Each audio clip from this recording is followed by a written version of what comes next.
कल जो पटवार का पेपर हुआ था 2 पारियों में, फर्स्ट और सेकंड पारी में 17 अगस्त को कल, उस पर हम बात कर रहे हैं कि जो अपना जीएस का पोर्शन है जिसमें फिजिक्स केमिस्ट्री बायोलॉजी आती है, जो सामान्य विज्ञान है, उस पर हम चर्चा करेंगे और अपने कौन से क्वेश्चन एसजीटीज आए हैं, ठीक है, उस पर बात करेंगे। पहला क्वेश्चन है, देखो हिंदी और इंग्लिश में, मेरा नहीं है, पेपर की कटिंग है, ठीक है, ये ठीक। तो अपने हिंदी में बात करते हैं। निम्नलिखित में से किसमें ध्वनि का संचरण संभव नहीं है? ध्वनि का संचरण और संभव नहीं है। तो ध्वनि देखो, ध्वनि कभी भी गुजरती है ना तो उसको माध्यम की आवश्यकता होती है। वो माध्यम हो सकते हैं, फिर वायु हो सकती है, पानी हो सकता है। अब आप बोलेंगे सर वायु में ध्वनि कैसे गुजरती है? कभी जब आकाश में जब बादल मंडराते हैं, मंडराने का मतलब बादलों से जब आवाज़ आती है, बिजली जब कड़कती है तो पृथ्वी तक आती है तो हमें सुनाई देती है ना। तो बीच में क्या है? बादल है, और पृथ्वी के बीच में क्या है? वायु तो है। इसका मतलब वायु के अंदर ध्वनि का संचरण तो होता है। पानी के अंदर संचरण होता है, पानी के अंदर जब बोट वगैरह, जब नाविक को जब आवाज़ देनी होती है, या गोताखोरों के लिए, उसमें भी वायु का संचरण होता है। तो वायु का संचरण किस में नहीं होता? देखो ठोस है, एल्यूमिनियम ठोस है, ठोस में तो ध्वनि का संचरण होता है। कभी थाली छोड़ो, ताली पीट लो ना, आवाज़ आई, इसका मतलब ठोस में तो ध्वनि का संचरण होता है। गैस में भी होता है, अभी बता दिया, वायु में, द्रव में भी होता है, मतलब पानी में। निर्वात में नहीं होता। अब निर्वात शब्द क्या है? निर्वात वह है जिसमें कुछ भी नहीं होता, जिसमें वायु भी नहीं होती। अब आप बोलोगे सर ये कैसी बात हुई? देखो ऐसा पॉसिबल नहीं है, पूरी ही दुनिया में ऐसा पॉसिबल नहीं है कि ऐसा कोई जगह मिले जहाँ कोई निर्वात की स्थिति हुई। निर्वात का मतलब होता है कुछ भी ना होना। जैसे हम कमरे में रहते हैं, उसमें वायु रहती है, लेकिन निर्वात में कुछ नहीं होता। लेकिन ऐसा बना सकते हैं कृत्रिम माध्यम के द्वारा। प्राकृतिक रूप से संभव नहीं है कोई भी निर्वात माध्यम हो, लेकिन कृत्रिम रूप से हम बना सकते हैं। वैज्ञानिक बनाते हैं कृत्रिम रूप से प्रयोग करने के लिए, ठीक है। तो निर्वात में ध्वनि का संचरण नहीं होता है। तो इसका आंसर क्या होगा? इसका आंसर होगा बी। ओके, नेक्स्ट क्वेश्चन की बात कर लेते हैं। पीतल, पीतल एक मिश्र धातु है, बिल्कुल सही बात है, जिसका निर्माण होता है। ये ट्रिक मैंने आपको बताई थी, अगर याद हो तो, पिताजी, पीतल से पिताजी। और पिताजी में पी क्या है? पी तो है पीतल, पीतल, तै से तांबा, तांबा, और जी से जिंक, जेडन या जस्ता। तो तांबा और जस्ता देख लो कहाँ है, बी ऑप्शन है, सिंपल बात है। और ये क्वेश्चन हमने अपनी क्लास में पढ़ाया था, सेम यही आया था कि निम्न में से कौन सी मिश्र धातु नहीं है। अपने क्वेश्चन में ये था, उधर वीडियो में देखना, उसमें मैंने पढ़ाया था, क्वेश्चन अपने पास आया था कि निम्न में से कौन सी मिश्र धातु नहीं है। उसमें फिर सभी मिश्र धातुओं की बात की थी हमने, ठीक है। तो पिताजी, तांबा और जिंक था। अब इसका देखो सोर्स बता देता हूँ मैं, कहाँ से लिया था इसने। ये था राज्य पाठ्य पुस्तक मंडल की 7th क्लास की साइंस से इसने उठाया है ये क्वेश्चन। देखो, तांबा और जस्ता की मिश्र धातु पीतल है, ठीक है। Cu और Sn, तांबा और टिन की मिश्र धातु को क्या कहते हैं? कांसक बोलते हैं, ये याद रख लेना। कांसक को क्या बोलते हैं? Cu + Sn, ठीक है। और एक और है मिश्र धातु Pb और Sn, इसे बोलते हैं सोल्डर, ठीक है। सोल्डर को कैसे पूछता है? सोल्डर को वैसे पूछता है तारों की वेल्डिंग के लिए, ये लाइन उठा के देता है, तारों की वेल्डिंग के लिए उपयोग आने वाली कौन सी मिश्र धातु है? तो सोल्डर है, याद रख लेना, Pb + Sn, इसे बोलते हैं सोल्डर, ठीक है। तो ये 3 मिश्र धातु थी, हमने बात की थी, तो याद रखना। पिताजी सिंपल है, पीतल का पिताजी, तैसे तांबा, जैसे जिंक, सिंपल बात है। जिंक को जस्ता बोलते हैं, है ना। अगला क्वेश्चन की बात कर लेते हैं। रक्त में भोजन की अधिकतम मात्रा किस में अवशोषित होती है? सिंपल है, छोटी आंत में। ये छोटी आंत का भाग होता है जिसमें भोजन का सबसे अधिक अवशोषण होता है। ग्रास नली, ग्रसिका में भोजन का अवशोषण नहीं होता है। ग्रास नली होती है जो मुख से पेट तक भोजन को पहुंचाने का काम करती है, सिंपल है। अदनाल, अदनाल भोजन का अवशोषण नहीं करता, पानी का अवशोषण करता है। अदनाल होता है छोटी आंत व बड़ी आंत के बीच में, बीच का मध्यम भाग होता है। और ग्रहणी, ये छोटी आंत का प्रमुख या प्रथम भाग होता है, लेकिन सबसे ज़्यादा भोजन का अवशोषण कहाँ होता है? क्षुद्रांत्र इलियम में, याद रखना, क्षुद्रांत्र इलियम में। ओके, नेक्स्ट की बात कर लेते हैं। ये बेलनाकार लेंस का उपयोग किसके द्वारा ठीक किया जाता है? देखो, इसका आंसर तो है अबिंदुकता, ठीक है, लेकिन एक ट्रिक बताई थी मैंने, अगर आपको याद हो तो, दूरदृष्टि और निकट दृष्टि दोष में, निकट दृष्टि दोष में और दूरदृष्टि दोष का मैंने एक ट्रिक बताई थी क्लास के अंदर, कि दूर और निकट में सिंपल कुछ नहीं लिख लेना, अवतल उत्तर लिख लेना, चाहे किधर भी लिख लो, अवतल और उत्तल, ऐसे लिख लो। छोटा शब्द छोटे को दे दो, बड़ा शब्द बड़ा। देखो, दूर में 2 शब्द हैं और निकट में 3 शब्द हैं, अवतल में 4 शब्द हैं, अवतल, और उत्तल में 3 शब्द है। तो सिंपल है, जिसका छोटा शब्द है वो छोटे को दे दे, तो दूर को क्या दे दे? उत्तल, और निकट जो बड़ा है, बड़ा शब्द बड़े को दे दे, तो निकट में अवतल लाइन्स का उपयोग किया जाता है। ये 2 बात बताई थी मैंने, कि निकट में अवतल और दूर में उत्तल। सिंपल है, जो छोटा शब्द है उसको छोटा शब्द लेगा, उत्तल अवतल में उत्तल छोटा है, 3 अक्षरों का है, तो दूर लेगा, तो दूर दृष्टि दोष में उत्तल का, निकट में अवतल का। ये बात याद होगी। तो ये तो इनका तो बात हमने कर ली। जरा दूरदृष्टि, इसमें क्या होता है? द्विफोकल लेंस का उपयोग किया जाता है। द्विफोकल मतलब 2 फोकस दूरी होती है, जो ऊपर और नीचे, जो ऊपर लेंस लिया जाता है वो तो दूर का दिखाने के लिए, और जो नीचे लेंस लगा होता है वो निकट का दिखाने के लिए द्विफोकल होता है जरा दृष्टि दोष में। और अपने क्वेश्चन के अनुसार जो बेलनाकार लेंस होता है वो होता है अबिंदुता, जिसको दिखाई ही नहीं देता है, उसके लिए बेलनाकार लेंस का उपयोग करते हैं, ठीक है। कभी कभी क्वेश्चन में निकट दूरदृष्टि ना दोष दे के मायोपिया, हाइपरमेट्रोपिया, ठीक है, प्रेसबायोपिया ये देता है, ये शब्द, तो इसमें बच्चे कंफ्यूज हो जाते हैं। तो याद रख लेना ही कि मायोपिया निकट होता है, हाइपरमेट्रोपिया दूरदृष्टि दोष होता है, तो ये याद रख लेना। कई बार यहाँ से क्वेश्चन उठेगा, देखो कभी यहाँ से उठेगा, देख लेना ही, ये मायोपिया देगा, उस समय निकट दृष्टि दोष नहीं देगा। ये तो भला मानुस था कि उसने दे दिया ही। ओके, अपने नेक्स्ट क्वेश्चन की बात कर लेते हैं। ओरल साबिन पोलियो वैक्सीन किस प्रकार की वैक्सीन है? सिंपल है, जीवित क्षीण टीके हैं, ठीक है, टीके मतलब वैक्सीन है, जीवित क्षीण टीका या वैक्सीन है एक प्रकार से ओरल साबिन पोलियो। ओके, और निष्क्रिय टीके ये इसमें दिए जाते हैं रेबीज में, रेबीज की जो वैक्सीन लगती है ना कुत्ते काटने से, उसमें निष्क्रिय जो वैक्सीन लगती है। ओके, नेक्स्ट क्वेश्चन की बात कर लेते हैं। निम्नलिखित में कौन सी ग्रंथि बहिस्त्राव और अंतःस्त्रावी ग्रंथि दोनों का काम करती है?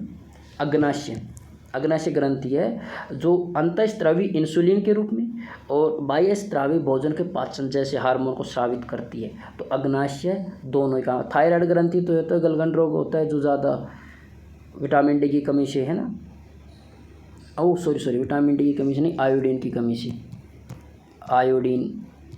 आयोडीन की कमी से गलगंड रोग होता है, घेंगा रोग होता है। थायराइड ग्रंथि इसमें मुख्य रूप से होती है, ठीक है। ओके, बात कर लेते हैं अगला, नेक्स्ट क्वेश्चन अगला। निम्नलिखित में से कौन सी बीमारी प्रोटीन ऊर्जा कुपोषण PEM का कारण है? PEM का क्या बोला? प्रोटीन ऊर्जा कुपोषण।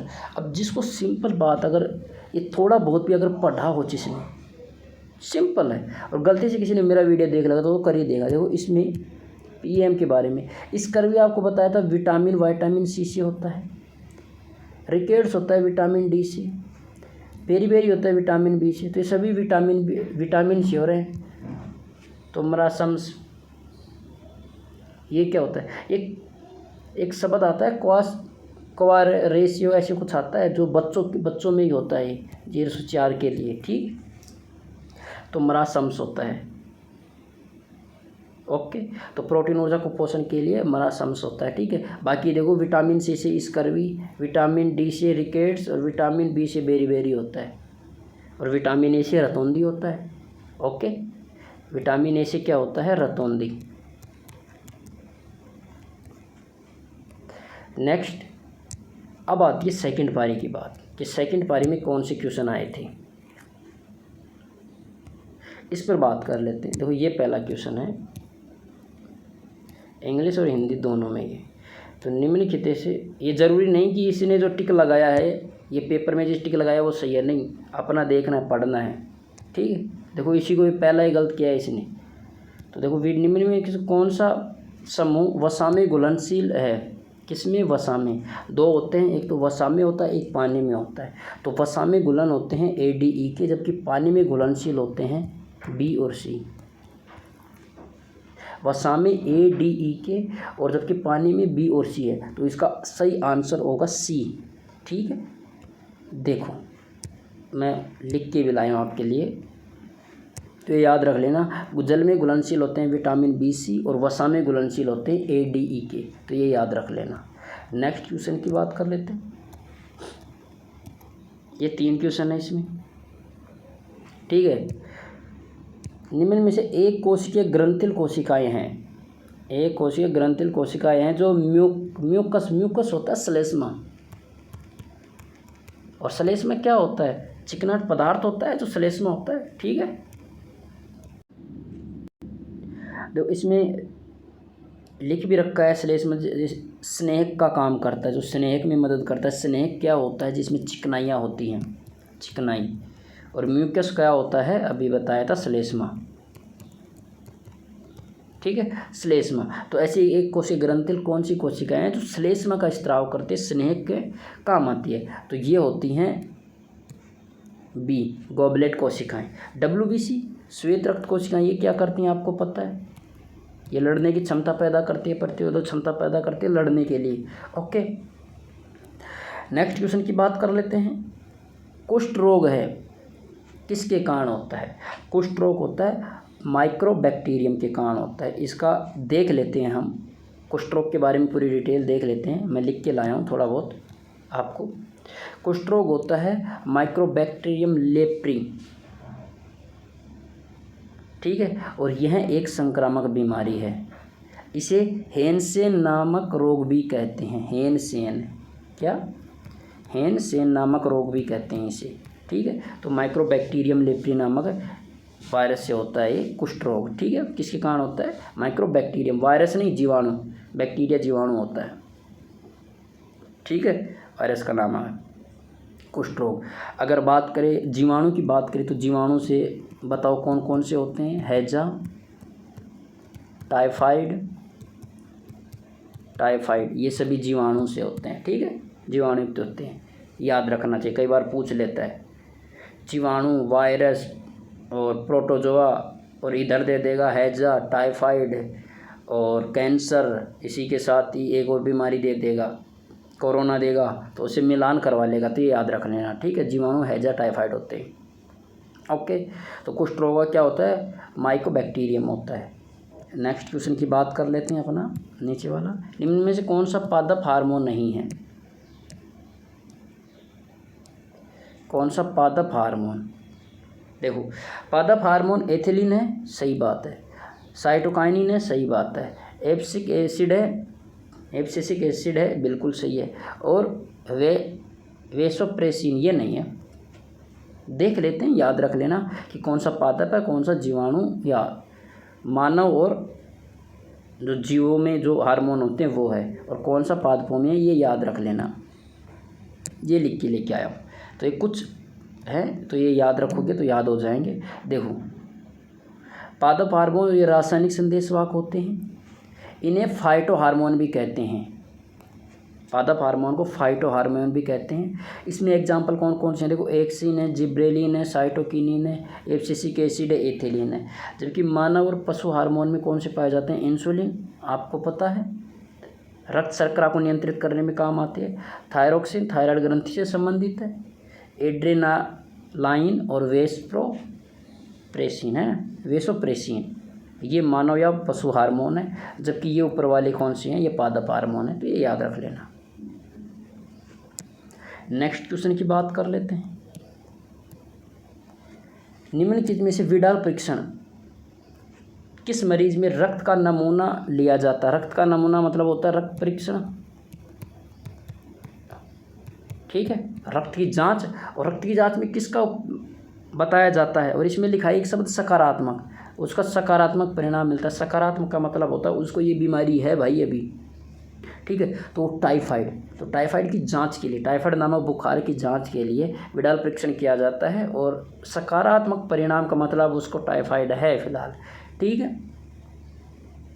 देख लो ये विडाल परीक्षण के बारे में है, रक्त परीक्षण में होता है, और टाइफाइड बुखार की बीमारी की पुष्टि के लिए किया जाता है यह परीक्षण। ओके, नेक्स्ट क्वेश्चन की बात कर लेते हैं। हाँ, निम्नलिखित में से चिकित्सा विज्ञान में इमेजिंग स्कैनिंग, इमेजिंग का मतलब क्या होता है? इमेजिंग फ़ोटो वगैरह, जिसमें कुछ ग्राफ वगैरह कुछ तो आते हैं, फोटोज ग्राफ वगैरह कुछ तो आते हैं, और इमेजिंग स्कैनिंग का एक प्रकार नहीं है। कौन सा नहीं है? एक्सरे में बिल्कुल इमेज आती है, फेफड़ों की अपने जो जिसका एक्सरे करते हैं उनकी आती है, ठीक है। जिस बॉडी पार्ट का एक्सरे करते हैं उसकी फ़ोटो आती है, तो एक्सरा तो है। सीटी स्कैन करवाते हैं लोग, उसमें आती है। ईसीजी कभी करवाई हो तो ईसीजी, उसमें भी ग्राफ वगैरह आता है, लेकिन एसएलवी ये नहीं है, तो यही आंसर होगा। एसएलवी इमेजिंग स्कैनिंग का कोई भी प्रकार नहीं होता है, ठीक है।